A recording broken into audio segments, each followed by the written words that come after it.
Fala galera, sejam bem-vindos a mais um ProShape Podcast, o podcast aqui do canal do Maurício Marques. Antes da gente começar, já clica no gostei e não esqueça de se inscrever no canal, tá bom? Lembrando que aqui na descrição a gente tem alguns links com produtos para academia, principalmente suplementos, como Whey Protein, creatina, hipercalórico, tá bom? E você adquirindo os produtos pelos nossos links, você apoia de certa forma o canal, tá? E tem o link também do curso do Maurício, é o Saúde e Força, e é um link que vai direto para o Hotmart, e lá você consegue fazer sua compra de um curso que é para iniciantes, intermediários e avançados, para você levar o seu shape aí para o próximo nível, tá bom? O link está na descrição. E hoje a gente vai começar aqui, né, Maurício, mais um episódio do Maurício Responde, onde a gente coloca algumas coisas aqui na televisão, comentários também do pessoal, principalmente do YouTube, que o Maurício aqui reage aos conteúdos e responde aí as perguntas da nossa audiência aqui, né? Vamos começar então? Vamos lá. O Gustavo, põe o primeiro vídeo pra gente. Maurício, esse daí é um vídeo falando do lag, né, da execução. O primeiro, pessoa que aparece executando o movimento ali é o Sebum, né, o Siban. Ele tá fazendo ali uma amplitude, né, bem, né? Vamos ver esse vídeo aí. Solta aí, Gustavo.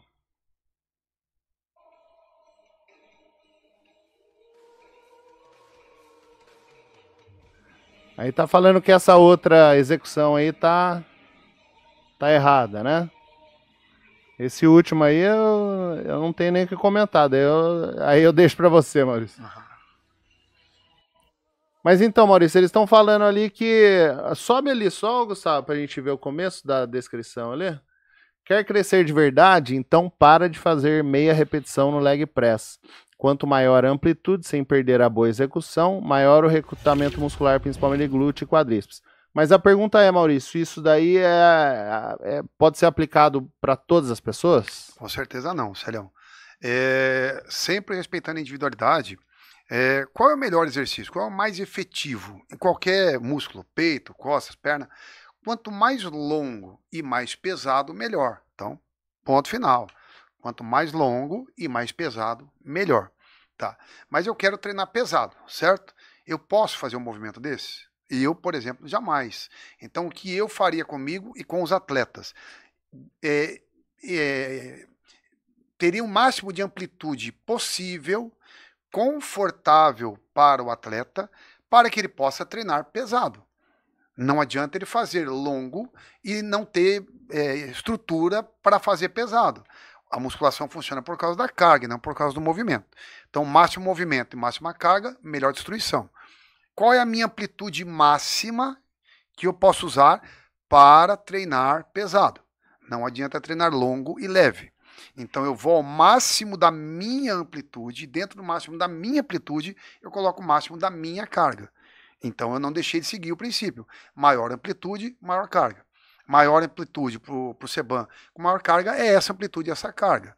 Maior amplitude, por exemplo, para o Lee Haney, Mr. Olímpia, várias vezes, 8 vezes Mr. Olímpia, né? Um atleta repetindo Olímpia, várias vezes o melhor do mundo, fazia agachamento com tênis e curto. Então, ele fazia tênis e curto. E tinha a maior perna do Olímpia. O Seban faz descalço e longo, como o Arnold fazia descalço e longo. E o próprio Arnold fazia descalço e longo, não tinha a mesma perna que o Lee Haney. Por quê? O Arnold tinha o máximo dele, o Lee Haney tinha o máximo dele, o Seban tinha o máximo dele. Por quê? Porque cada um ia no máximo da sua amplitude com o máximo da sua carga. Então não é a minha amplitude igual a do Célio com a carga máxima igual a do Célio. Não. É a minha amplitude máxima com a minha carga máxima. É o melhor para mim, para o meu atleta. Sim. E repetindo, eu consigo sim um atleta que não tenha tanta amplitude, compensando isso na carga, ter o 100% do resultado dele. Que comparado a ele, comparado do outro, cada um vai ficar melhor dentro do seu limite, porque cada um foi no seu melhor pela máxima amplitude individual, levando para a máxima carga. Não só é máxima amplitude, é máxima amplitude com carga máxima. Ah, é menor amplitude? Ok, mas com carga máxima. E automaticamente, para mim compensar essa destruição, se eu fiz uma amplitude menor, automaticamente a carga vai ser muito maior. Então, uma carga muito maior com amplitude um pouco menor, se eu comparar uma com a outra, amplitude maior, carga maior é melhor. Mas se eu comparar eu comigo mesmo, essa amplitude eu vou ter que fazer mais leve, essa amplitude eu consigo fazer ainda pesado, então para mim, a amplitude menor com mais carga, para mim, é melhor, comparada comigo mesmo. Se comparar no geral, isso aqui é melhor. Se comparar no individual, para um pode ser melhor isso, para outro pode ser melhor isso. Lembrando que é amplitude máxima com carga. O pessoal aí começa a querer imitar o movimento, tirar tênis de tudo, e aí por aí, 2 bolachinhas aqui do lado, não vai acontecer nada. Sim. Então, é amplitude máxima com carga máxima. Então, entre fazer isso aqui e eu tenho desconforto, ter que pôr um pezinho de nada, é melhor eu fazer mais curto e compensar isso na carga. Para mim, vai ser melhor, repetindo, para individualidade. Maurício, uma dúvida específica minha, assim, até aconteceu comigo, né, de começar a ter dores na lombar, né? E daí eu parei de fazer o agachamento, que é uma das indicações, né? E por exemplo, o leg também dizem, né? Tem gente que acaba não cortando o leg, mas dizem que o leg também pode pegar a lombar. Você não acha que esses atletas, assim, né, os fisiculturistas mesmo, eles não têm a parte do core aqui bem desenvolvida, bem forte, né, fortalecida, e uma pessoa normal vai imitar e acaba que não... Na verdade, Celião, não vou te falar nem do atleta avançado ou iniciante, vou te falar o atleta com ele mesmo. Então, se para mim, a minha individualidade, esse movimento é desconfortável em algum ponto, eu sou obrigado a diminuir a amplitude. Ou até regular a altura do banco, por exemplo. Então, eu tenho que procurar uma regulagem, uma amplitude máxima para mim, confortável, para que eu coloque a máxima carga minha. E aí eu não posso me comparar com ele, eu tenho que comparar eu comigo mesmo. Sim. Se eu conseguir fazer igual ele, ok, é o melhor, isso aqui é o melhor. Mas se eu não consigo fazer que nem ele, como é que eu faço? Eu compenso na carga, e aí com uma amplitude menor, com uma carga maior, para mim, que não pode fazer igual ele, eu vou ter meu resultado máximo, que é o meu resultado máximo. Aí você vai ver atletas campeões Olímpia fazendo curtinho e pesadão, e atletas campeões Olímpia fazendo longo, pesado. Você nunca vai ver um atleta fazendo longo e leve. Muito menos curto e leve. Sim. Vamos pro próximo então, Gustavo?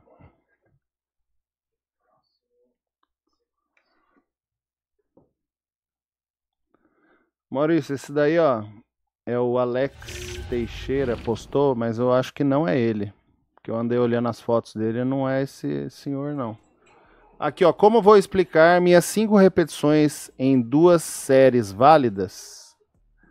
2 vezes séries válidas, vai voltar ali, são mais eficientes do que suas 4 de 12.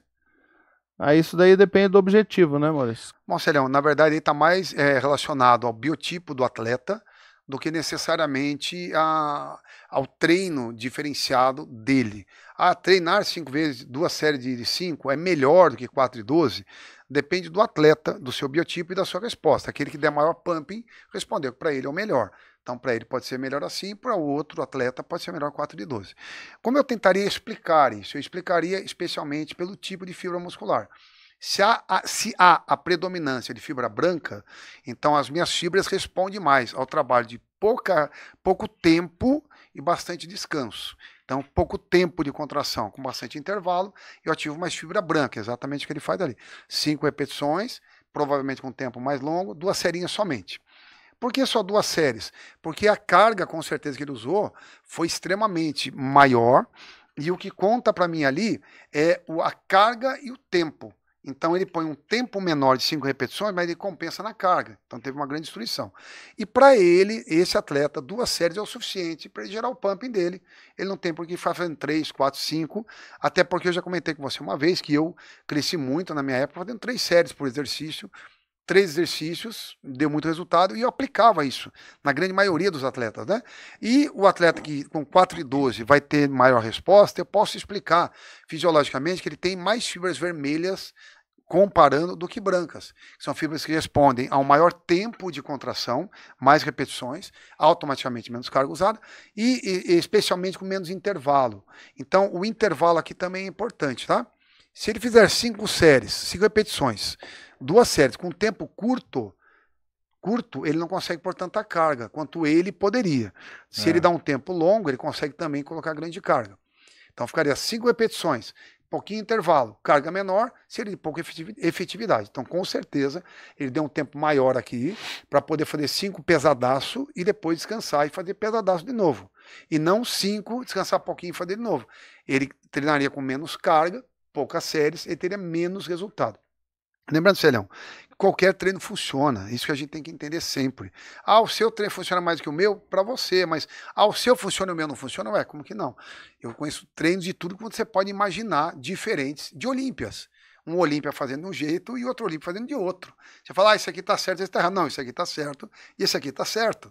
Isso aqui é melhor para ele, isso aqui é melhor para mim. Então, o que eu explicaria aí é que isto dá melhor para esse atleta, porque provavelmente ele tenha mais fibras brancas aí e respondem bem a esse tipo de trabalho, descansando bastante. E um outro atleta que funciona com 4 de 12, eu poderia explicar que funciona mais para ele, porque provavelmente ele tem mais fibra vermelha com predominância do que branca. Sim. Então, mas falando agora por exemplo, de iniciantes, intermediários e avançados, o ideal, por exemplo, nesse caso, para o iniciante, seria as 4 de 12, né? Ou não? Bom, a gente pode dizer isso? Não, depende, Celhão. Eu posso dizer que para o iniciante, o 3 de 10 é o mais de praxe. Por que 10? Porque é o número de repetições que usam maior carga pelo maior tempo. 10, ok. Porém, se eu ficar fazendo isso sempre, meu corpo se adapta. Então, eu tenho que ir mudando só para não se adaptar com facilidade. Lembrando que Dorian Yates, por exemplo, fazia a mesma série, não se adaptava. Mas a grande maioria, a gente está falando aqui de maioria, não de um ou outro atleta, né?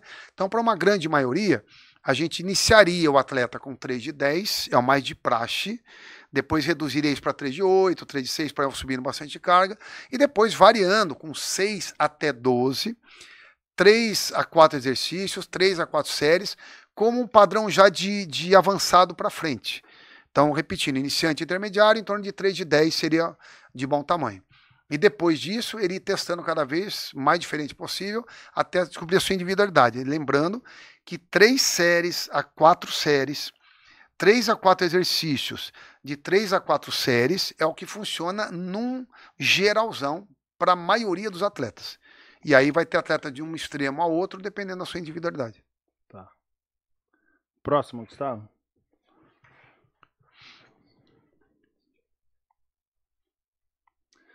Maurício, o Eduardo Correia, né? Ele falando aí, dando uma dica da remada curvada com barra, né? Dica ali na movimentação do cotovelo, né? Daí eu queria que você falasse um pouquinho. Solta aí, Gustavo.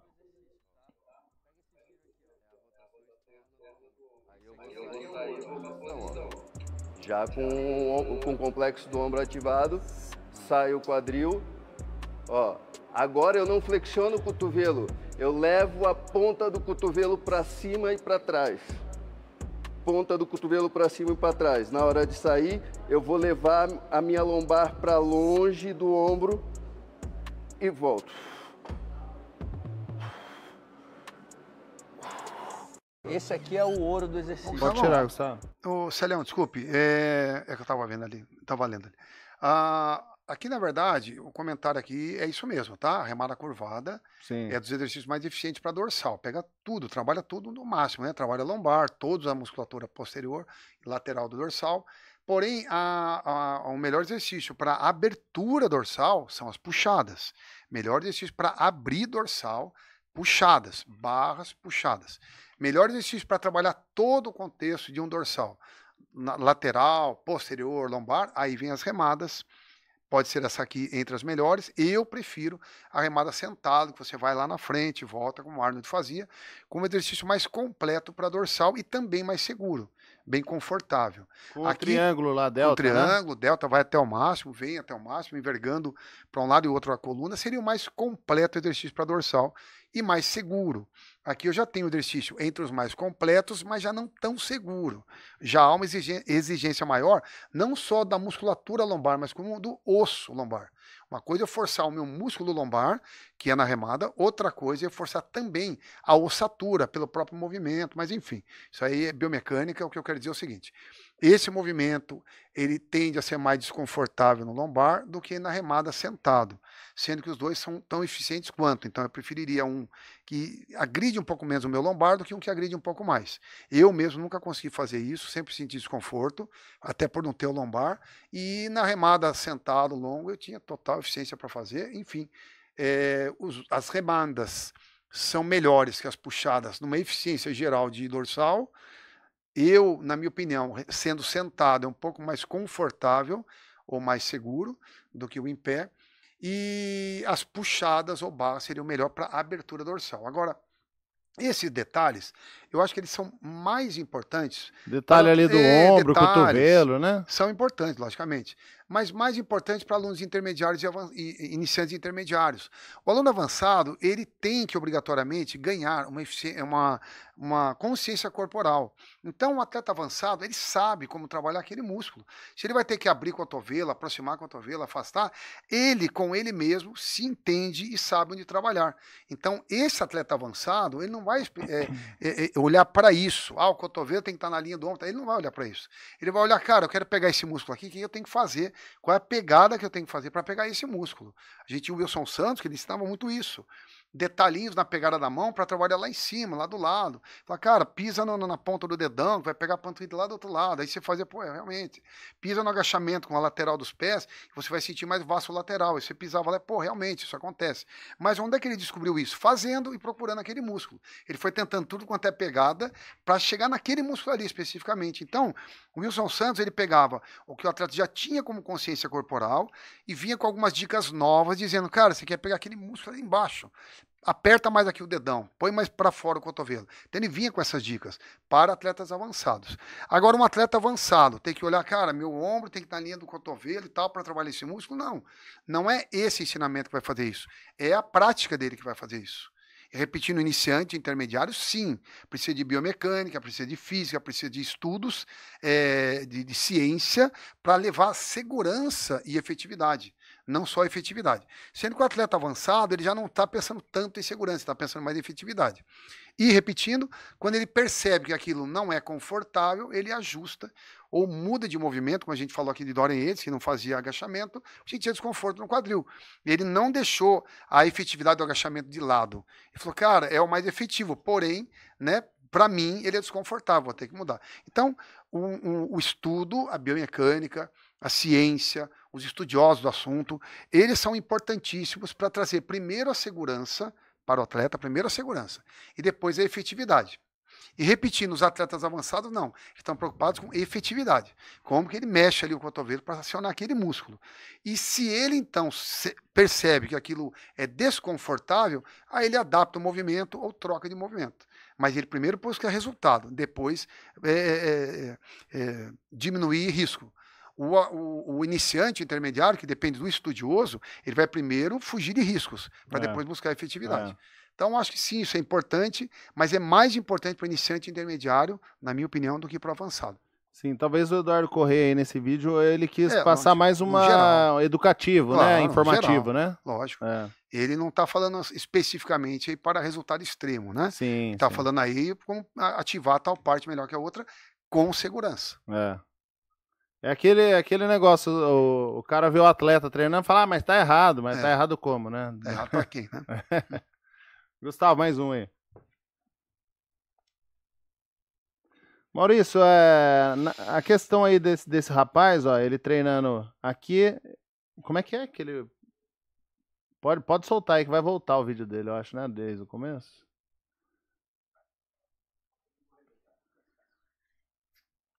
Aqui eu treinava braço até 3 vezes na semana.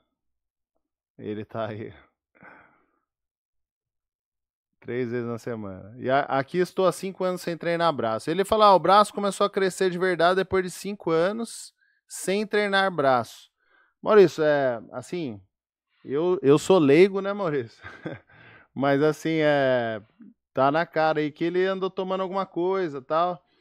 E assim, a questão de não treinar braço é um pouco de exagero, né? Ficar com o braço desse tamanho assim, porque não treinou braço, né? Não, aí independente do que ele usou ou não, Célio, a gente tá falando aí, discutindo a efetividade do treino, né? Sim. Esse treino dele, se natural ele cresceria até um ponto, o ergogenizado cresceria um pouco mais longe, mas o estímulo, né, do treinamento seria o mesmo, né? E ali, primeiro, quem garante, né? Quem me garante que ele realmente fez isso, para eu já sair comentando, né? Então, dentro no geral, eu nunca vi isso e não acredito que aconteça. Então, se ele disser que é verdade mesmo, então eu posso tentar explicar aí, mas não conseguiria. Até porque eu consigo explicar um atleta avançado, Rafael Brandão, que treina todos os músculos, diminuir a intensidade do braço, porque já treina com alta intensidade quando ele faz peito e costas, para ter resultado extremo, ou seja, diminui um pouquinho a destruição para sobrar tempo para a recuperação. Agora, não dar mais estímulos diretos para ele, só indiretos, com peito e costas, e crescer tanto quanto o peito cresceu, o ombro cresceu, as costas cresceu, seria uma coisa totalmente sem lógica nenhuma. Então, teria que realmente ter a assinatura aí que realmente é uma verdade. Eu acredito mais que não seja verdade, está mais para esse lado, na minha opinião.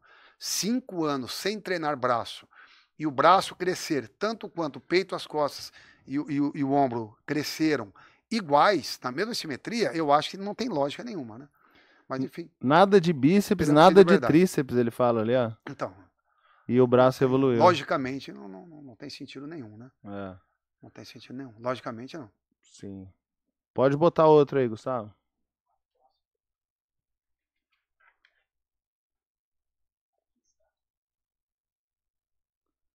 Esse último agora que a gente fez foi tipo aquele detetive virtual do Fantástico lá, né, Maurício? Vamos ver esse daí agora?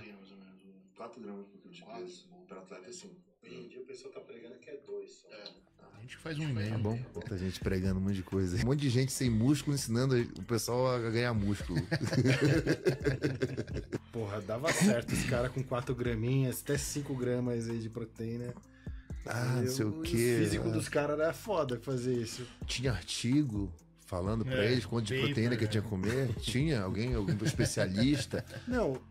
Cara, que eu argumento contra os caras que hoje os atletas parecem ser fofos perto desses atletas. Com certeza. Sim. O olho não mente, a imagem não mente.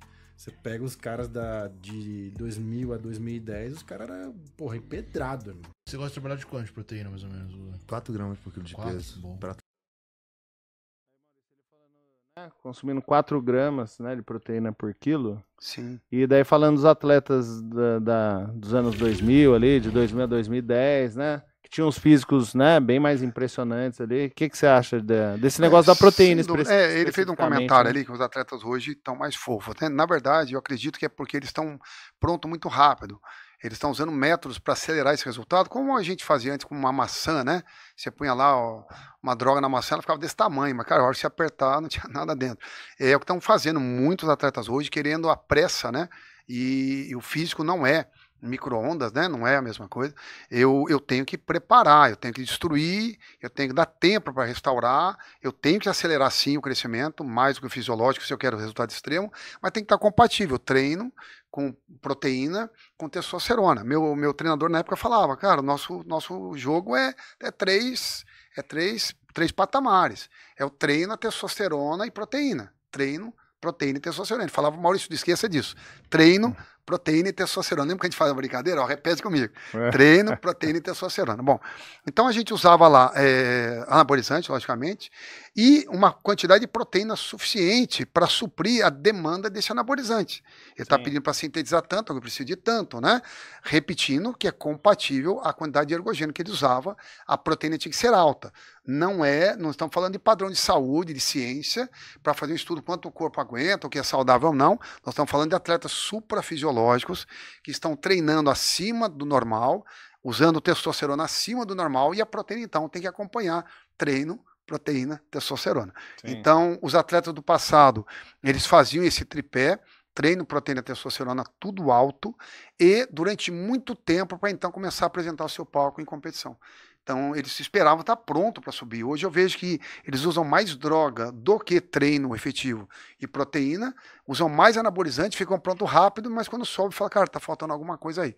Faltou o tempo e faltou uma proteína compatível ao treino, um treino compatível a essa proteína e esse hormônio. Então, treino, proteína, testosterona. Essa era a regra que o meu treinador passava, inclusive eu próprio, que não fui um atleta a nível de mundial para frente, né? Foi um ibero-americano, brasileiro. Eu usava de 2 gramas de proteína por quilo como praxe normal. E quando eu tirava bastante o carboidrato, como a gente tinha medo de usar gordura, a gente usava muito pouco gordura, eu tinha que compensar minhas calorias para ter energia, para treinar e tudo, na proteína. Então eu usava 4 gramas de proteína por quilo, 400 gramas de proteína, eu pesava 100 quilos, com o carboidrato 50 gramas só, para ter essa proteína não só para fazer músculo, mas como também para gerar energia. A proteína é usada como combustível também. Então eu tinha a proteína alta para não só suprir a demanda de estrutura muscular, como também como energia, já que eu tirei o carboidrato e não tinha gordura, né? Porém, eu via lá o Nasser, 3 a 4 gramas de proteína por quilo, via outros grandes atletas lá, ia mais do que isso, tal.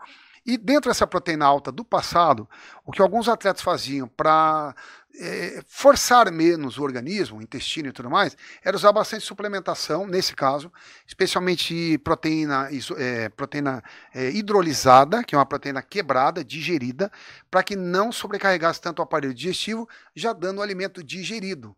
Então era muito comum, atletas do passado comiam 2 gramas de proteína sólida e mais 2 gramas de proteína em forma de aminoácido líquido, aminoácido hidrolisado e tudo mais, repetindo, para garantir uma maior eficiência do aparelho digestivo e conseguir suprir essas proteínas no sangue. Bom, se eu só mastigo excessiva quantidade de proteína, eu corro o risco de não absorver totalmente ela. Agora, se eu uso ela hidrolisada, a chance de absorver é melhor. Então, os atletas usavam não só a sólida para bater essa meta, mas quando usavam muita proteína, eles ajudavam bastante com esses aminoácidos, né? E aí a gente olhava e achava, então foi o aminoácido que fez isso. Falou, não foi. Foi a proteína. O aminoácido foi só uma forma de ele conseguir bater essa meta sem sobrecarregar tanto o aparelho digestivo. Então, os atletas usavam, sim, em torno de 2 no mínimo. Nunca vi ninguém usando menos que 2. Até 4 era o mais comum de se usar. Já vi alguns atletas falando em 5 gramas de proteína por quilo, testosterona alta e treino intenso e muito longo tempo para subir no palco. Hoje a gente vê menos proteína ingerida, porque a ciência diz que pode fazer mal, muito anabólico ingerido, treino de pouca intensidade e muito brevemente já subindo em palco. É o que explicaria ali esses físicos mais fofos em alguns atletas que a gente vê, em comparação com os atletas do passado. Tá. Esqueci de falar, mas é do Monster Cash aí esse corte. Mandar um abraço aí pro Ed, pro Superman. E vamos pro próximo, Gustavo. Ô Maurício, vocês deram um exemplo aí, né? Um moleque novo, tal, começando a treinar, mesmo no frio. Vamos dar uma olhada nesse vídeo aí. Treinos na roça num dia com menos de 10 graus. E como aqui tá frio, a primeira coisa que eu faço é vestir uma roupa, né? Uma roupa um pouco mais, não velha, mas aí de roça. Agora sim não passo frio, né? Porque aqui tá uns 8, 9 graus. Eu desci aqui no porão da minha casa e a segunda coisa que eu faço é botar minhas botas. Conferir se tem bicho, não tem, né? Daí eu só calço elas aqui, né? Fica bem bom, ó. Aí, ó, de bota. Agora cheguei aqui fora e vou pra minha academia. Agora eu vou começar meu treino, né? Dei uma aquecida ali boa e vou fazer um supino agora. 1, 2, 3, 4, 5, 6. Tá fazendo bem ali a execução. Pesado. 8. Pesado. 9. E até que é bem feitinho ali o supino, o aparelho ali que ele fez, ó, de supino. 2. Aí. Agora eu vou fazer um tríceps de polia, né? Dá pra ver que eu dei uma reformada, né? Deu uma reformada. Deu uma reformada, essa foi boa, deu uma reformada, foi boa. 3, 4, 5, 6, 7, Deu certinho, né, Maurício? 8, 9, 10, 11, 12. Foi até a falha, hein? Foi até a falha. Com 6 kg de cada lado, olha só. Eu acho que consigo com um pouco mais, só que eu não tenho anilha que pesa menos de 3 kg. Então vai que se pesa mesmo. Ó. 1, Aí, ó. 2, 6. 3, 6 kg de cada lado, vezes 12. 5, 6, 7, 8, 9, 10, E tá pesado, Celhão. Tá, né? 11, É pesado. É. 12. 12 quilos mais Se vai ser a madeira que ele tá usando ali. Não, não me É. importa. Vou fazer um tríceps, não. Olha ele fazendo certinho, quer ver, ó, o supino inclinado. Interessante mesmo. Ó. 2, 3, 4, 5, 6, E tá frio lá, ó, a ventania. Sim. 8. Desse aí foi o treino de hoje, né? Essas execuções ali que eu mostrei foram as últimas, né, da última série. Daí talvez pareceu que eu não tava aguentando peso, mas é porque já tem um certo cansaço quando tu vai fazer a quarta ou a terceira repetição. Então é normal. Mas isso daí, espero que tenham gostado. E uma boa tarde a todos. Pode tirar, Gustavo. Ei, Maurício, isso daí é exemplo, né? Tem tanta gente aí que tem uma academia quentinha ali, academia de primeira e não tá nem querendo ir, né? Se ar-condicionado não treina, né? Então. Pô, e tem muita gente seguindo ele agora, até eu vi o Valdemar Guimarães seguindo ele, um monte de treinador seguindo. Tá de parabéns, né? Sem dúvida. É um exemplo, né, Maurício? Você lembra lá do seu começo, Maurício, claro. quando você começou a treinar? Bacana aí, Celhão, que eu acho que ele tem menos de 15 anos, aparenta, né? E treinando pesado, ele fazendo força, porque ele tá pesado, não tá brincadeira, né? Pesado e alta repetição. Sim. A gente vê que é interessante. Ele se adaptar, né, da maneira... Eu queria fazer um comentário antes, legal, Celhão? Tá vendo sobre o supino, né? Rapaz, em que momento será que entrou o supino na história da musculação? Os caras levantavam pedra, barra e tal. Quem foi a primeira pessoa? Cara, vou pôr um banco aqui, vou deitar nele e vou fazer e tal. Eu sentiu que trabalhava peito. E aquilo pegou, né? Emplacou, como a gente fala, e tá até hoje, né? Sim. Quer dizer, o supino foi dos primeiros exercícios, com certeza. E dos últimos, né? Não vão tirar nunca ele. Mas especialmente de resultado, né? Extremo. Eu posso falar assim, para mim, eu escolheria sempre como número 1 dos exercícios. Só não colocaria como número 1 pela lesão, a quantidade de lesão que eu já vi no esporte. Eu acredito que por ter muita musculatura e pouco tendão, particularmente no peitoral, quando eu aciono muitas fibras ao mesmo tempo, para um tendãozinho só, a tendência ali é soltar. Né? A gente vê muito isso. Quando eu já faço uma regulagem ali, pro halter, já divido um pouquinho esse esforço, ou quando eu faço ali como se fala? Inclinado ou declinado, eu isolo um pouco mais das fibras, e você vê que a tensão dentro do mesmo tendão é menor. Então eu não vi ainda, eu vi uma vez um atleta estourando o peitoral fazendo supino inclinado, vi uma vez na vida. Supino reto com barra, eu já vi, nossa, não sei nem contar. Vi um atleta até, eu não estava no dia, mas ele estourou os dois peitos ao mesmo tempo. Ele desceu a barra, os dois peitos estouraram ao mesmo tempo. Teve que pegar tendão da perna, colocar no peitoral e tal. Estava fazendo com mais de 200 quilos, inclusive, né? Mas enfim, o supino é uma coisa fascinante. O menininho já foi logo no supinão ali, né? Já foi. A gente media, certo, se o cara era bom de treino ou não, pelo supino. Meu, você é bom de treino? Quando você faz o supino? Então o cara é bom, é ruim. Pela carga, né? E, Celhão, a gente começou mais ou menos assim. Você tinha, na minha época, não tinha leg press, não tinha máquinas, não tinha crossover e tal. Então era agachamento no suporte, a cadeira extensora e a mesa flexora, ponto, para perna. Para peito, era o banco reto, o banco inclinado. Barra e halter, você se virava ali. E, enfim, não tinha máquina para ombro, não tinha... O puxador era mal feito lá, um cabo, se fosse para tirar a água do poço, né? Passava uma corda, 2 rolemãs lá, e você puxava, né? 2 roletas.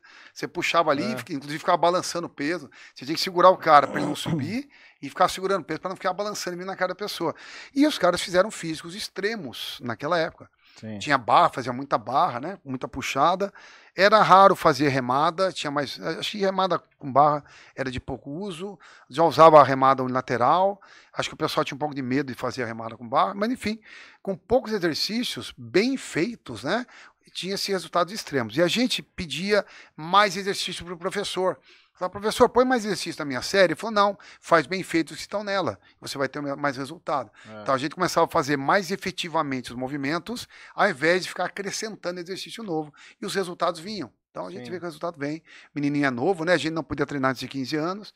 Ele já está treinando menos, eu acho. Com 15 anos vai estar um monstro aí. Quando entrar nas academias, vai entrar arrebentando. Ô, Gustavo, vamos pro próximo? Eu acho que até já tem no perfil dele que já botaram ele numa academia, eu acho. Você tem 80 anos. O que se faz para manter essa idade num shape invejável desse daí? Conta pra gente um pouquinho. Acho que a fonte da juventude é você se cuidar sempre. Não se deixar, sabe? Mas a mulherada... Ela só cuidava de casa, de marido, de trabalho, de filhos, esqueciam delas próprias, né? E tem uma vida, eu acho que saudável, porque como bem, durmo bem, né? Me cuido através de médicos, tudo direitinho, faço tudo bem feitinho, como manda o figurino, que tem que tirar pelo menos 1 horinha por dia para se cuidar, para treinar, para fazer musculação, porque a única coisa que te dá energia e músculos e ossos bons para o futuro é a musculação. É verdade. Você pode até fazer outras coisas, yoga, pilates, é tudo muito bom, é tudo saudável, mas tem que incluir a musculação junto. Musculação é o grande segredo de você envelhecer bem. Sim. Ô Maurício, falando da mulherada, né? Tá, às vezes não treina ainda, já tá numa idade ali, após os 40 anos, por exemplo, 50, vê uma senhora dessa falando, ela tem 80 anos, tem um shape, né, invejável para muitas mulheres. E daí, às vezes, tem a ilusão de que vai conseguir chegar a isso de forma natural, que eu vejo nos comentários daquela própria postagem que ela apareceu ali, que muita gente falando, mas isso aí só tomando hormônio e tal, e provavelmente suprafisiológico, né, no nível acima ali da reposição, né? Sim. O que você tem a falar sobre isso? Sim, né? Bom, em primeiro lugar, a gente tem que avaliar a genética da atleta, né, ou do atleta. Então, a gente vê que a genética dela é excepcional, a gente vê que a dedicação dela é excepcional, mas a gente pode dizer também que a quantidade de testosterona usada ali, falando, julgando pelo que a gente vê, né? Pelo que vê. Que não dá para ser o fisiológico. A gente vê pela musculatura do pescoço dela, trapézio, especialmente pescoço. Você poderia deixar a imagem aqui, Gustavo? Porque qual é o problema do pescoço? Eu posso falar que o atleta, ou a atleta, vamos falar melhor a atleta, né? Ela tem trapézio porque ela treinou o trapézio, ok. Mas o pescoço cresceu como? Não foi fazendo exercício, né? Foi a testosterona. Os maiores receptores de testosterona do corpo estão no pescoço e no trapézio. Então a gente vê muito claramente se está muito alta a testosterona ou não na mulher pelo pescoço e pelo trapézio. Eu lembro uma época esqueci o nome dela agora, uma artista famosa, e perguntaram, ela usa anabolizante Joana ou não? Prado, Joana né? Prado, né? Maurício, ela usa anabolizante ou não? Eu falei, cara, pelo pescoço fazia a feiticeira, dela, né? É a feiticeira. Pelo pescoço e pelo trapézio, sim. Sim. Por algumas características da testosterona, que é um rosto feito com mais vincos, né? Vão se formando até veias, costumam sair mais.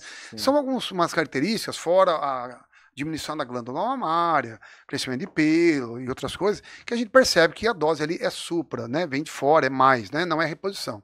É uma reposição numa dose em que o corpo jamais produziu. Uma dose nova para o corpo, né?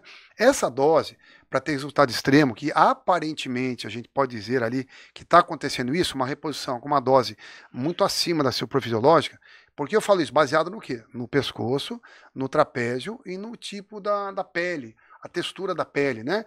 Glândula mamária e outras coisas, tudo bem, 80 anos, mas a gente pode falar aqui, por exemplo, 80 anos não tem quase glândula mamária, mas e esse pescoço gigante, né? Não foi exercício de pescoço, foi testosterona. E dose maior. Então eu avaliaria pelo que eu estou vendo, pela foto, né? Se realmente isso acontece, a gente já tem que descartar o fator saúde. Ele pode falar bem-estar, qualidade de vida, ok. Ela se sente bem, está com bastante colágeno produzido, está esteticamente muito bem. Colágeno que deixa a pele dela colada, né? Enfim, a gente vê isso em dia. Lembrando que a testosterona aumenta a produção de colágeno, né? Então, a gente vê aí, repetindo, não sei os hábitos dela, o que ela faz, o que é verdade, o que é mentira, mas pela foto, pelo que eu estou vendo, avaliando por pescoço e trapézio, e a pele do rosto, e a glândula mamária menor, repetindo, pode ser por 80 anos, mas o resto, o pescoço não explica os 80 anos, ainda mais com 80 anos. Era para ter o pescoço mais atrofiado ainda, e a gente vê mais hipertrofiado, ou tão hipertrofiado quanto de um homem, né? Sendo que não é um músculo tão treinado quanto poderia ser o trapézio. Enfim, então a gente pode ver aí na foto, imaginando, que a dosagem, seja o termo reposição ou não é reposição, mas de uma dose suprafisiológica e não fisiológica. E repetindo, nisto então, ainda mais com 80 anos, porque isso ali é uma coisa que eu estava pensando nisso. Eu vi um atleta, amigo meu até, usando um monte de coisa arala tal, hemogenin, não sei o que e tal, e falando legal. Rapaz, você usar hemogenin e outras coisas, drogas potentes, quando você tinha 30 anos é uma coisa, com 60 anos é outra coisa, é outro impacto. A célula envelhece. Uma tinta, se eu passar tinta hoje aqui e voltar daqui 30 anos, cara, ele envelheceu. Um carro, se eu andar com ele daqui 30 anos, ele envelheceu. Ele não aguenta mais a produção e o impacto que ele tinha antes. Então, o impacto celular de uma pessoa de 80 anos é uma célula envelhecida. Ah, mas a testosterona arrumou o colágeno e arrumou o mapa. É como eu pegar uma casa velha, vamos entender assim, muito velha e passar uma tinta nova, ok. A pintura deu uma aparência melhor para essa casa, mas ela é nova? Não. É uma casa de 100 e poucos anos, por exemplo. Então eu vejo aí um mapeamento com testosterona na estética dela. Então a estética dela está muito bem. Ela pode ter qualidade de vida, ter força, subir escada, fazer tudo com força e tudo mais, ela pode ter qualidade de vida. Mas saúde ou idade biológica, não. Com certeza não. Um carro sem turbo, ele funciona de um jeito, a não ser que venha de fábrica. Um carro, quando eu coloco um turbo, ele funciona de outro. Ele funciona melhor, ele anda mais. Mas ele vai durar igual? Ele vai dar menos problema? Não. Então, o corpo com 80 anos, ergogenizado, super ergogenizado, ele vai durar ao mesmo tempo? Com certeza não. Ele vai ter os mesmos riscos que ele tinha antes? Não, ele vai ter mais risco de acontecer alguma coisa. Ah, mas não aconteceu nada para a pessoa, ok, mas para mim, com 10 anos de treino, também nunca aconteceu nada. Tomava de tudo, treinava pesado, e alguém perguntava, falava, cara, não tomo pra caramba e não tenho nada. E aí? A partir do 10º ano de treino, começou a acontecer tudo, e depois mesmo parando, eu tenho efeitos colaterais até hoje. Então, que o atleta não espere o dia depois da lesão, mas ele já se cuide antes do dia da lesão, prevenindo. Então, eu não indico um trabalho desse para uma mulher. Ela teria que usar uma dose suprafisiológica, a não ser que essa atleta seja diferenciada, não faça, seja ela. Eu estou avaliando pela foto que eu estou vendo, trazendo para uma mulher de 80 anos. Para ela chegar nisto, ela conseguiria mapear a estética dela, ficar bem, aparentemente rejuvenescida, mas biologicamente não rejuvenescida. Porque quando eu vou avaliar a idade fisiológica ou biológica e a idade cronológica, eu vou pegar uma pessoa de 80 anos, vou avaliar os órgãos dessa pessoa, o funcionamento do organismo dela, e vou dizer, olha, você tem um corpo de 60 anos, com 80 anos. Eu te conto o meu exemplo, com 40 anos de idade, eu já tive doenças no corpo que os médicos falaram, olha, isso aí é doença de idoso fumante. Então, eu era uma pessoa de 40 anos com uma idade biológica de 60. E esse atleta pode ter uma idade biológica mais envelhecido, o organismo está mais envelhecido, fígado, rim, funções, a própria célula mais envelhecida, mais estressada, porém mapeado com aparência e rejuvenescimento. Uma pessoa que faz plástica, ela fica aparentemente mais rejuvenescida. Biologicamente ela está mais rejuvenescida? Não, pelo contrário. Para ela cortar e puxar ali e tal, ela agrediu mais o corpo, ela está mais envelhecida, né? Então eu acho que ela é esteticamente, aparentemente mais rejuvenescida, mas biologicamente, pelo uso suprafisiológico de testosterona, que é o que mostra pra gente aí, espero que não seja isso, mas vamos imaginar que fosse, então vamos imaginar uma mulher que ia chegar nisso. E eu falaria, olha, não sei o que ela conseguiu, mas uma mulher não chega com 80 anos dessa forma, nessa pele e tudo mais, a não ser que ela use dose suprafisiológica de testosterona, onde ela vai mapear isso parecendo mais rejuvenescida, mas se ela fizer um exame para saber biologicamente, ou fisiologicamente, qual é a idade dela, ela vai ver que ela está envelhecida.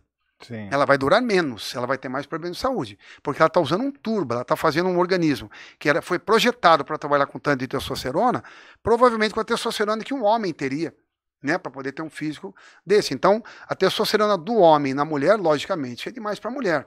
Assim como uma dose suprafisiológica é demais para o homem, uma dose do homem para a mulher é como se ela estivesse usando muito anabolizante. Uma mulher, para chegar na testosterona do homem, tem que usar muita testosterona. Então, eu acho que ali é suprafisiológico, acho que ali não é saudável, acho que ali está esteticamente mais rejuvenescida, mas biologicamente, se ela fizer estética, ela pode ver que ela pode estar com uma idade de 80, mas o organismo dela com uma idade até de mais envelhecimento. Sim. Um fígado, um rim, pela sobrecarga que ele está tendo. Ah, mas eu estou saudável. Saudável é uma coisa, rejuvenescido é outra. Saudável hoje não quer dizer que vai estar saudável amanhã. Eu, repetindo, eu tinha uma saúde até conseguir começar a entupir artérias. Aí eu perdi minha saúde. Mas antes disso eu tinha saúde. Então eu acredito que buscar essa forma física com alguma coisa que não é fisiológica, extrafisiológica, que tem preços para isso, eu acho que não vale a pena. Todo o resto, sim. Treinamento, como ela falou, sim. Alimentação, sim. Sono, sim. Para que eu envelheça mais lentamente e não rejuvenesça. Então, eu me alimentando bem, fazendo tudo que é saudável, eu vou envelhecer mais lentamente. Eu não vou rejuvenescer.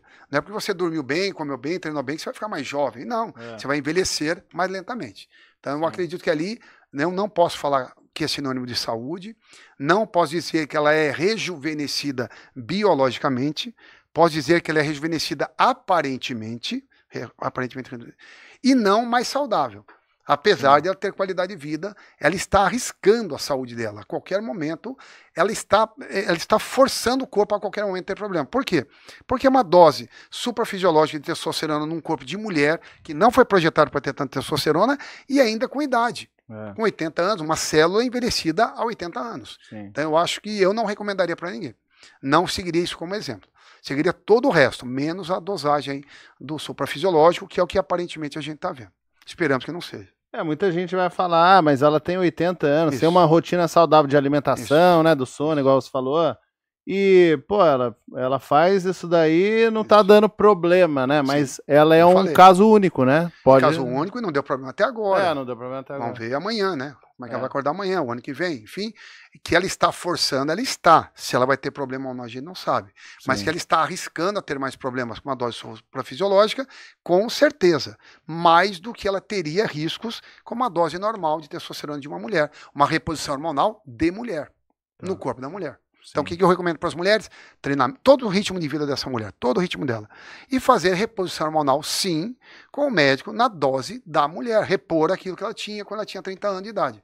E não repor o que um homem faz ou o que precisa ser feito para que o corpo fique bonito. Então, eu estou destruindo o interior para poder mostrar o exterior. Não. Eu tenho que construir o interior para mostrar melhor o meu exterior. Então, fazer tudo que ela fez com reposição hormonal é o que indico para todas as mulheres, de 40, 50, 60, 70, 80, até 100 anos de idade. Sim. Ô, Gustavo, deixa eu só dar os créditos ali pro perfil e daí depois você já passa pro próximo. Perfil, dar os créditos então pro Hora Viva Podcast. E a senhora aí que a gente comentou é a Silvia Massumoto. E parabéns pelo shape, né? Que ela tá no shape, realmente. É o que eu tô falando, eu não recomendaria isso para outras mulheres, mas não podemos deixar o trabalho dela de ser elogiado. Então ela conseguiu um shape que nenhuma mulher, acho que no mundo conseguiu. Sim. Parabéns. Nessa idade. Né? Parabéns, mas indicar que façam também, porque é saudável, é que eu descarto só. Sim. Gustavo, vamos pro próximo então, Gustavo? Já é comentário, já? Então tá. O Maurício, o primeiro é do Pessequilo. Legal, seria bom também uns comentários sobre assimetria muscular e o tipo de treino recomendado, se der. Você pode comentar alguma coisa sobre treino para quem tem uma assimetria muscular, Maurício? Sim. É claro que a assimetria pode ser em várias partes do corpo. Né? Então, eu posso falar de uma assimetria entre partes do corpo, né? Que é mais comum. A pessoa até mais superior que inferior e vice-versa. Como eu posso falar também de lateral, né? E aí eu posso dizer das duas maneiras como a gente resolveria. Bom, com relação à assimetria entre músculos, é o que eu mais trabalho o tempo todo. Então, quando eu vou preparar um atleta para competição, eu vou justamente nos pontos fracos, trabalho ele melhor que os pontos mais fortes e vou esculpindo esse corpo. Então, esse é o meu trabalho natural. Tem várias maneiras de se fazer isso. Eu vou citar uma delas aqui. É você treinar, por exemplo, o ombro está deficiente em relação ao restante. Então, eu trabalho o ombro uma vez por semana e em outras vezes eu continuo dando estímulos para esse músculo.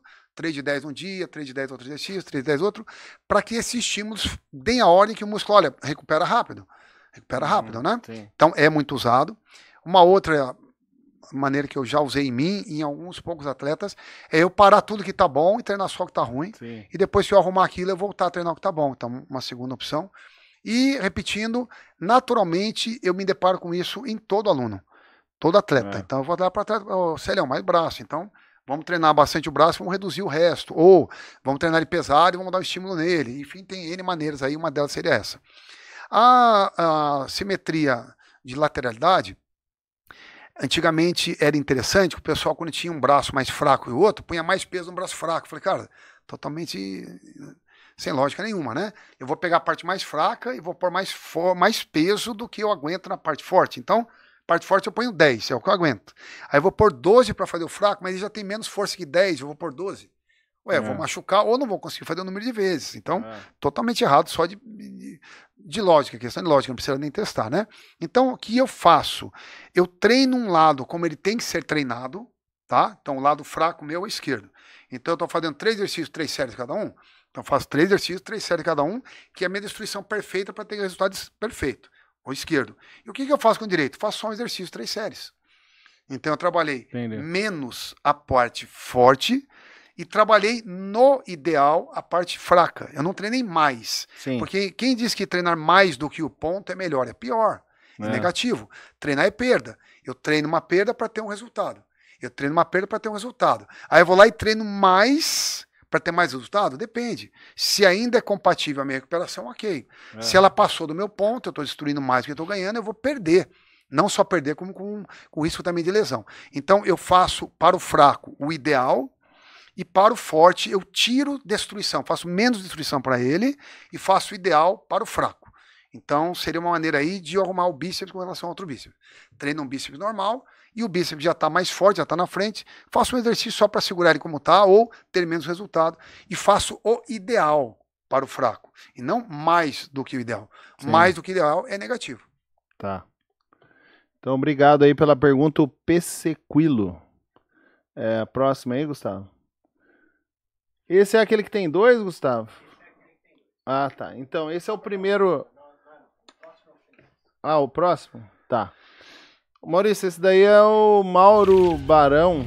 Ele falou que acessou, ó. Já acessei o treino de saúde e força, o treino seu, né, que tá no Hotmart. O link tá na descrição aí para você que tem interesse sobre o treino. Ele fala que ele já acessou o treino há algum tempo. Estou assistindo, estou aprendendo bastante, muito bom. Seria interessante um treino só com halteres em um banco para treinar em casa, com exercícios básicos e suas variações menos importantes repartidos durante a semana. Eu não tenho acesso à academia, talvez muita gente também não. Muita gente se aposenta, vai morar em uma cidade pequena e tem falta de algum serviço. Enfim, Maurício, eu acho que ele treina em casa mesmo, né? Ele quer um treino mais, sei lá, funcional ali, alguma coisa... Eu não sei, você pode falar um pouquinho do curso, Maurício, o que ele poderia adaptar, ou se realmente a indicação seria ele procurar alguma academia, Sim. Como é que é? Então, veja bem, Celião, esse curso foi feito para a academia. Para a academia. Foi feito para esse público. Sim. Iniciantes, pessoas que nunca treinaram, já treinam há muito tempo, na academia. Ele foi feito para isso, né? Teria que se fazer um outro curso, e eu não seria o melhor profissional para isso, com exercícios funcionais, exercícios adaptativos e tal, para se fazer em casa, né? Então, repetindo, teria profissionais melhores para o que ele está precisando. Para o que eu posso oferecer, toda a minha vida, Celião, desde os 15 anos de idade até hoje, 57 anos de idade, foi feita em academia. Eu só conheço treino em academia, não conheço treino em outro lugar. Tudo que eu falo de alimentação, tudo que eu falo de farmacologia, tudo que eu falo de treinamento é na academia. Como deve ser a alimentação? De quem treina numa academia. Como deve ser a farmacologia, a reposição hormonal e tal? De quem treina numa academia. É a minha linguagem, é o que eu aprendi a vida inteira. Como que eu modelo um corpo a partir da academia? A academia é o começo. Sim. Como que eu faço esse corpo modelar? Só treina? Não vai adiantar nada. Eu treino, alimento e regulo os hormônios. Treino, alimento e regulo os hormônios. Por quê? Porque eu descobri que para se ter resultado extremo, eu preciso treinar, eu preciso me alimentar compatível para isso e preciso estar com os hormônios em dia. Por isso eu fui obrigado a aprender sobre hormônio, tanto para a saúde, que é o saúde e força mais, a gente até ensina bastante sobre reposição hormonal, a diferença entre reposição e suprafisiológico para atleta de alto nível, né? Eu digo que o treino avançado tem que vir com alimentação avançada, né, compatível com o treinamento, a intensidade, para então se usar doses suprafisiológicas. A dose suprafisiológica, ela tem que ser feita, se ela for feita, tem que ser feita com consciência. A pessoa tem que saber que agora, para ter mais resultados, ela vai ter, ela está arriscando a saúde a partir de agora.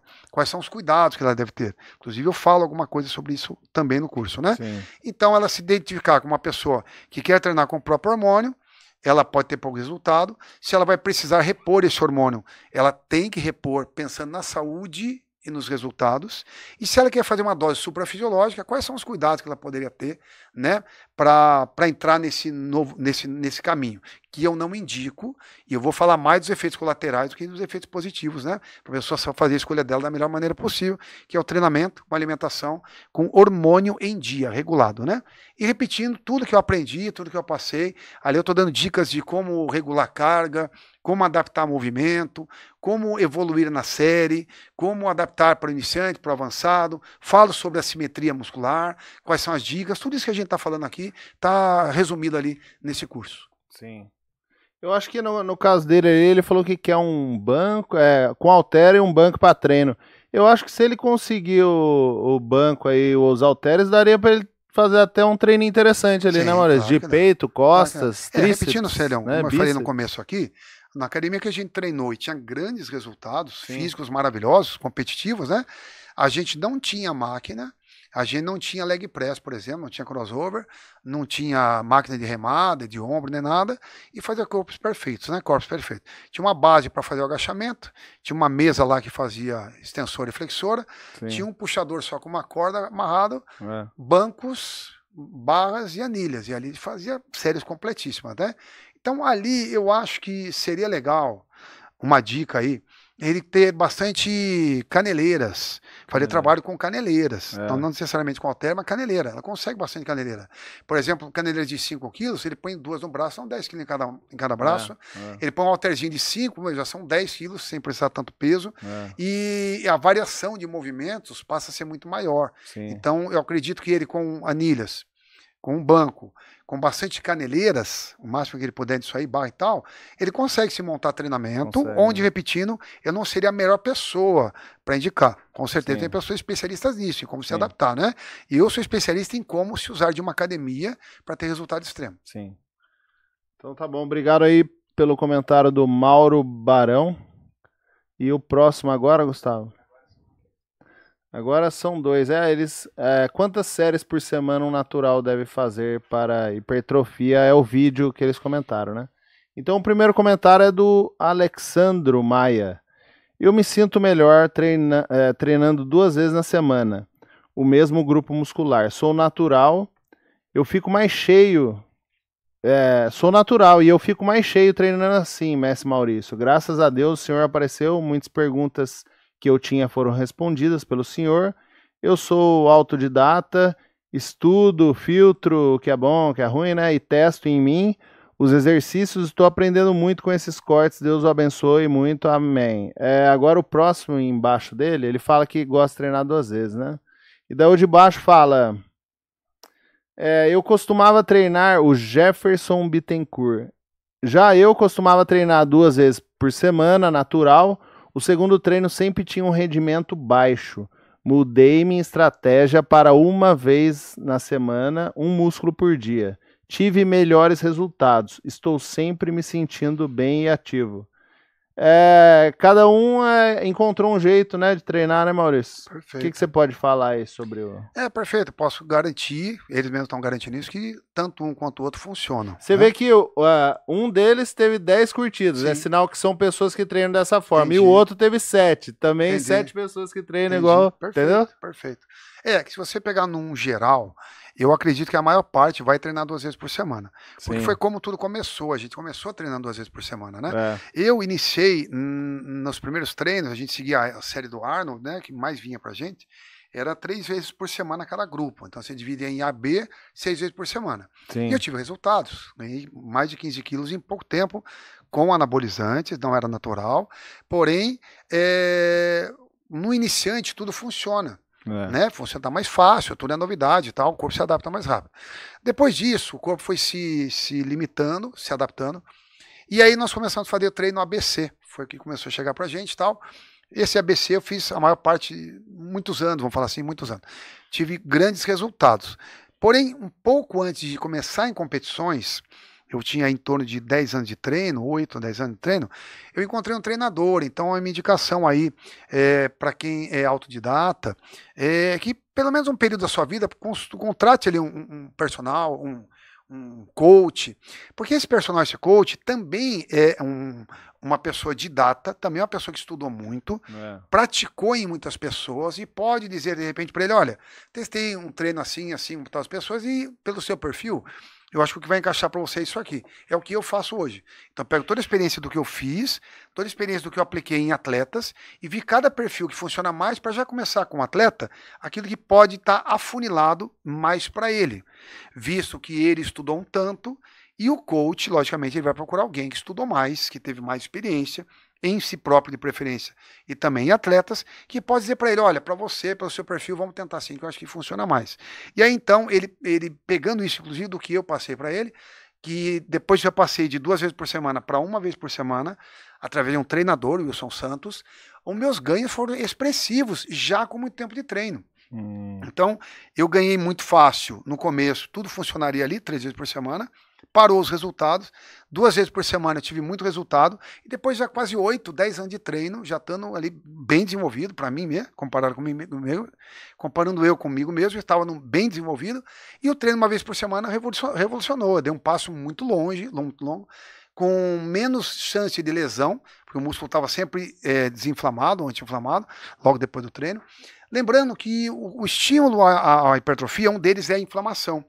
Porém, inflamação sobre inflamação é motivo de menos resultado, ele não vai deixar de ter. Ele poderia ganhar 3 e ele vai ganhar 1, quando ele está muito inflamado e não cura essa inflamação.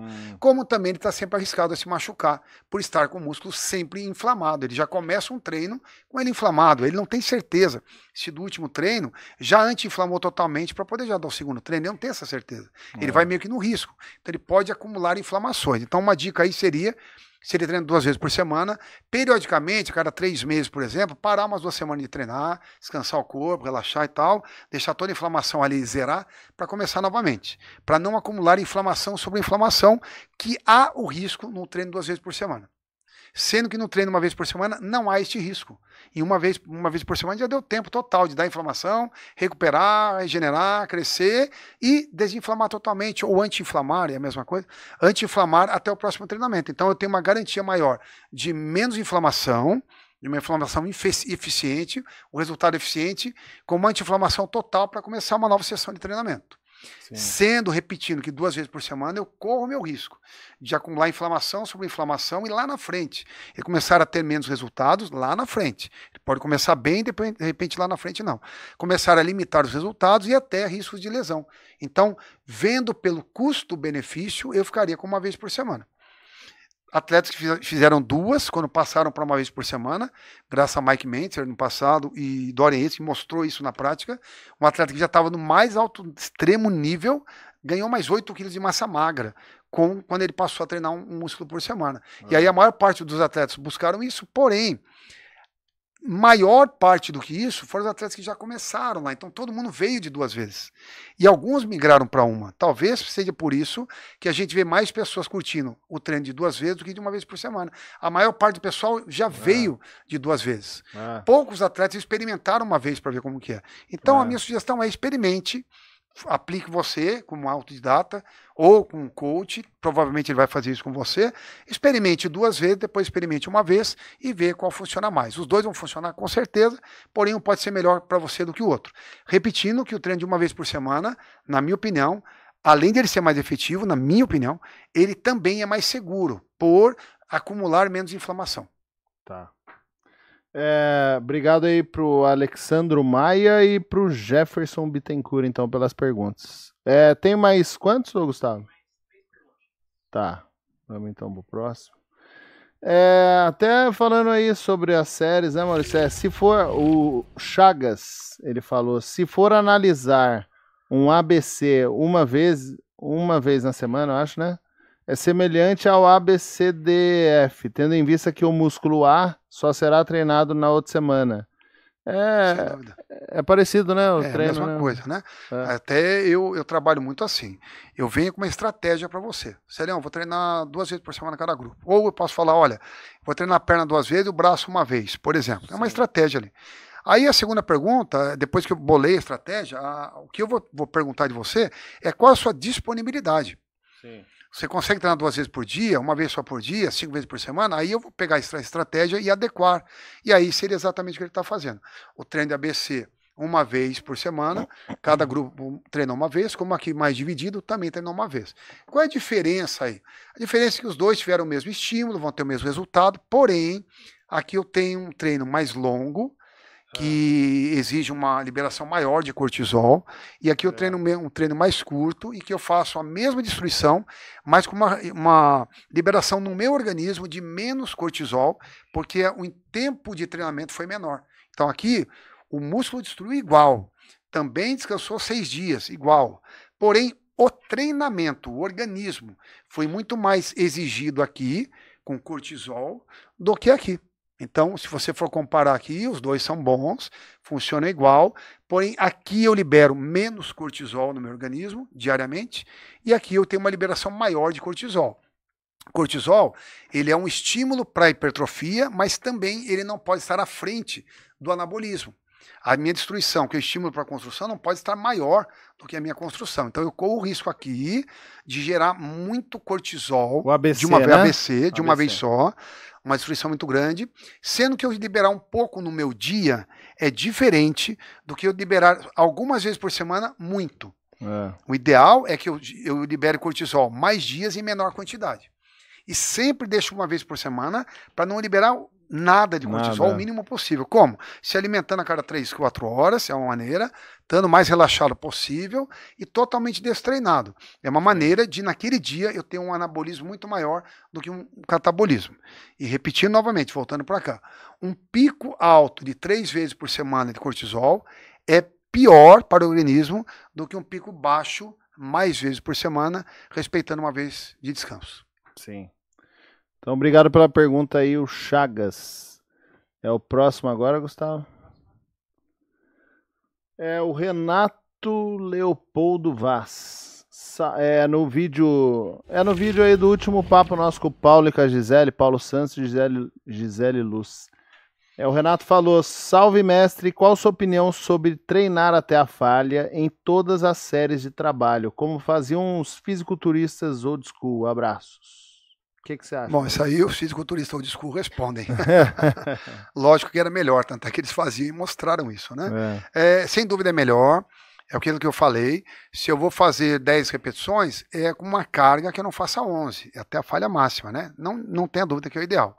Porém, esse ideal, muito frequentemente repetido, não respeitando o dia, pô, hoje eu não estou legal, não, eu vou treinar no meu 100%. Ele pode ser lesivo ou contraprodutivo. Então, sem dúvida, ir até a falha em todas é o ideal. Porém, sabendo individualizar o dia, sabendo separar o dia. Hoje eu não estou legal para dar 100%.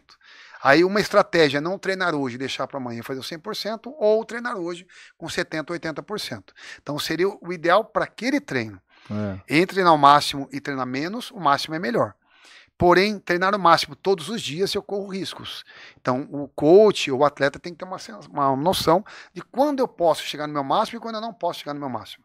Eu lembrei aqui de Edson Prado, ele fazia exatamente o que eu estou falando. Ele treinava sempre até o máximo, sempre até a falha. E quando ele não estava bom para treinar, ele não treinava. Cara, ao invés de eu treinar 70%, 80%, eu não vou treinar. Eu venho amanhã e treino 100%. E ele fazia uma estratégia interessante, eu vi ele ensinando num curso uma vez, que ele punha lá, por exemplo, ele queria fazer 4 séries de 6 de supino. Então ele punha uma carga que ele deduzisse que ele fosse travar no 6. Só que se o 6 não travou, ele não parava no 6, ele ia até parar. Então 6, 7, 8, 9 travou. Aí o que ele fazia? Ele aumentava o peso para travar na sexta. Se ele colocou um peso e ele não conseguia chegar no 6, 4, 5, não dá mais. Ele diminuiu o peso para chegar no 6.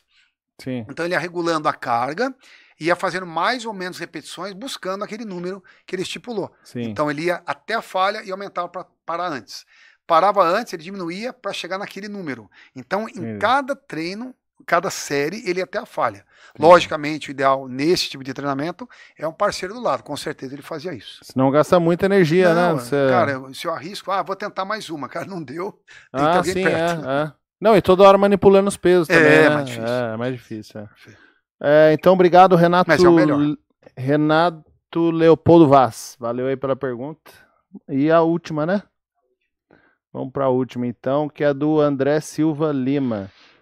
Como eu consigo? A dúvida de muita gente, né, Maurício? Eu tenho essa dúvida até hoje. Sim. Não, mas Faço é parte simples. desse grupo aí. Como eu consigo ter massa muscular sendo magro?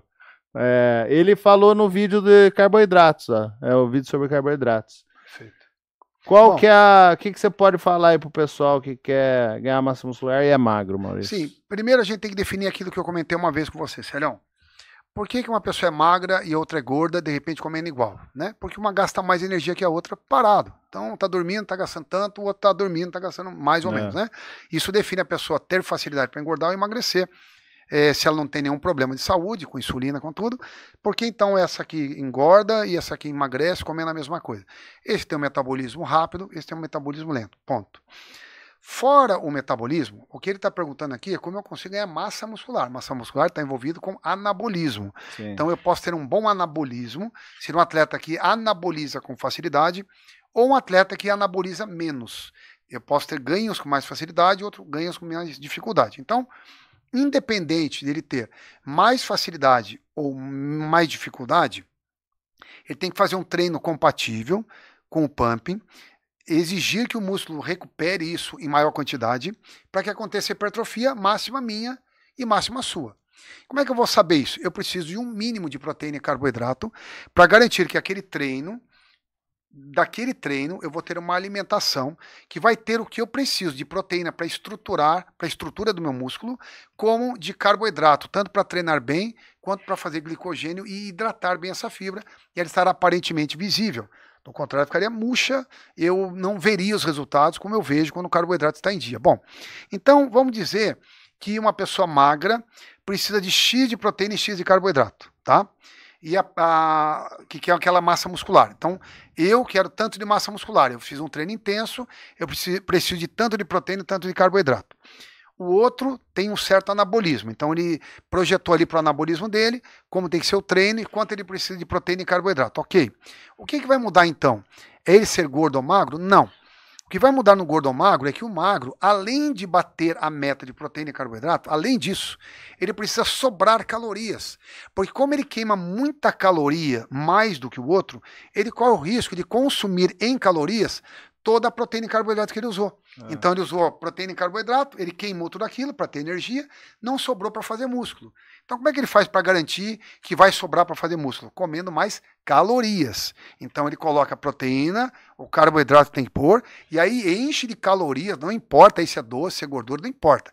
Calorias para que esse doce, essa gordura, o que ele comeu, supra o gasto metabólico dele, supra a energia que ele gasta, supriu, e a proteína e o carboidrato sobrem para fazer massa muscular e hidratar o músculo. Então o que muda aí é que a quantidade de proteína e carboidrato é igual, o treino tem que dar pump, e aí tá tudo ok. A única diferença é que por eu ser magro, além de eu bater proteína e carboidrato, eu estou repetindo, eu preciso ingerir muita caloria para suprir o meu déficit de caloria, ou a minha queima calórica que é grande. Então eu tenho que dar fogo para queimar, papel para queimar lá no fogo, e ao mesmo tempo madeira para poder construir. Do contrário, eu vou usar essa madeira no fogo. Sim. Então é isso que muda. Tem que comer mais quantidade, o que seja, além de bater a meta de proteína e carboidrato. Sim, lembrando aqui que a gente está falando sobre fisiculturismo, né? Ganhar massa muscular, né, Maurício? Sempre, e o pessoal vai falar, você vai falar para ele comer doce, o pessoal vai falar, mas daí vai ficar com... O pessoal já fala falando para comer doce, problema de saúde,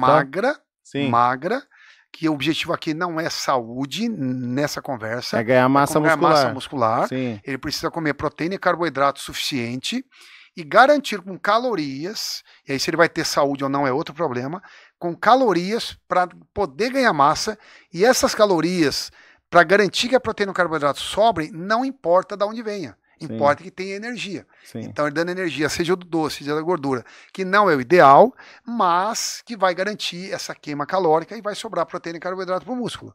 Você fala, mas passa uma maneira mais saudável. Ok, ele bate a proteína e carboidrato que ele precisa e come então mais gorduras boas. É uma maneira de ele suprir bastante calorias. Gordura tem quase 3 vezes mais calorias que carboidrato, vai suprir muito mais, e aí ele supre isso com gorduras. Quando eu falei doce, eu falo pela praticidade de comer mais. Sim. Pô, já tá comendo pra caramba. Eu falo, sério, tem que comer mais. Pô, mas tem que comer mais só ovo, gema de ovo e tal. Não. Para comer mais, cara, qualquer coisa aí vale. Para sobrar e não usar a proteína ali. Mais fácil. Como eu fazia o meu off? Eu comia bem. E como que eu queria subir peso rápido? Além de comer bem, eu comia coisas gostosas, prazerosas, para poder comer mais. Sim. Então eu comia uma refeição e depois um quilo de sorvete, por exemplo. Ué, é saudável? De jeito nenhum. De jeito nenhum. Como eu vi Cutler, por exemplo, tomando Coca-Cola para treinar. É saudável? Não é saudável. Mas qual era a energia que ele precisava para aquele momento para produzir movimento para um cara de 130 quilos de músculo? O que eu precisava ali para conseguir bater 4.000 calorias na minha alimentação? 3, 4.000 calorias. Cara, eu precisava comer além do que eu precisava, proteína e carboidratos limpos. Eu precisava também alimentos saborosos para conseguir comer grande quantidade. É uma coisa eu comer grande quantidade comendo hambúrguer, uma coisa. Outra coisa comer grande quantidade comendo filezinho de carne magra. Então, ficou a dica aí para ele de liberar doce, gordura que seja, para que ele possa ingerir alta caloria e garantir a proteína e carboidrato limpo que ele comeu. Se ele conseguir fazer isso, ao invés do doce ou do alimento saboroso, com gorduras saudáveis, seria abacate, gema de ovo, gorduras saudáveis, ele também garantiria saúde além do resultado. Preserva mais a saúde. Mas seria muito mais difícil. Sim. Então tá bom. Obrigado aí pela pergunta, então, André Silva Lima. Espero aí que o Maurício tenha um pouco dado um norte para ele ali, né, Maurício? Do que ele seguir, né? Bater proteína e carboidrato e, fora isso, comer muito. Sim. Bater caloria. Se vai comer com saúde ou sem saúde, se a gente tá falando de massa muscular, não importa. Se está procurando saúde, aí realmente vai ficar um pouco mais difícil, mas tem os alimentos certos para você bater caloria, que a gordura seria mais eficiente que o carboidrato nesse caso. Tá. Valeu, André, então, mais uma vez. Maurício, vamos ficar por aqui, então? Vamos. Então é isso, pessoal. Você que ficou até agora assistindo, clica no gostei para ajudar a gente a divulgar o vídeo. Não se esqueça de se inscrever no canal e também toca no sininho aí para garantir que o YouTube vai te mandar as notificações dos próximos vídeos, tá bom? A gente fica por aqui então e até o próximo ProShape Podcast. Valeu!